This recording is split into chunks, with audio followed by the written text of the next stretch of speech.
Yeah,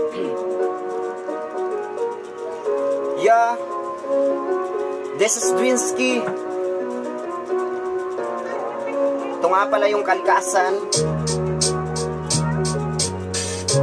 Pakinggan ng may puso at unawain ang istorya. Yeah. Panahon ng taglagas, bunga ng mapangahas, susi ng kaunlaran sa nabibintong wakas. Subukang lumabas, pagmasdan mo ang paligid, ubos na ang mga puno, ugat ng makasarili.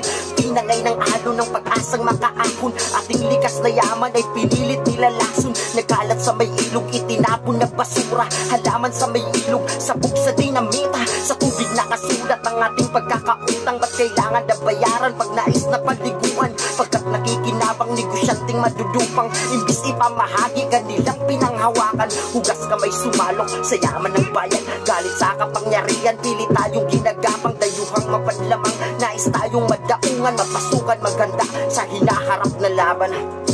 Di mo ba napapansin kung ano sumasalamin sa ating paligid-ligid?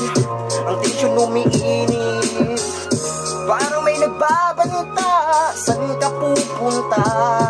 Kung wala na ang lahat, wala na ang lahat, na parang tinangay ng hangin. Ultimo karagatan, pinag-aagawan ang gumugulong tanong kung kanino ba yan? Hindi malay ang sagot, buksan ang kamalayan. Yan ay para sa lahat, nilagay ng lumalang, ibon sa himpapawid ay wala nang madapuan. Mga hayop sa gubat, walang mapatunguhan, kinukulong sa hawla at wala nang mataguan. Natabunan ng gusali ang kanilang tirahan, di nag-alinlangan at walang panghihinayang, ni hindi mo madaanan kahit lupang sinilangan. Sa biyayang binigay dapat lahat nakikinabang, mas masahol pa sa hayop ang may paninindigan. Kila darating ang araw na kayo'y matatauan, sinong makakapitan pag umabot sa sukulan ng parusa kalaunan? Pupulutin sa kangkungan kung ang ating kalikasan ay tuluyan ng lumisan.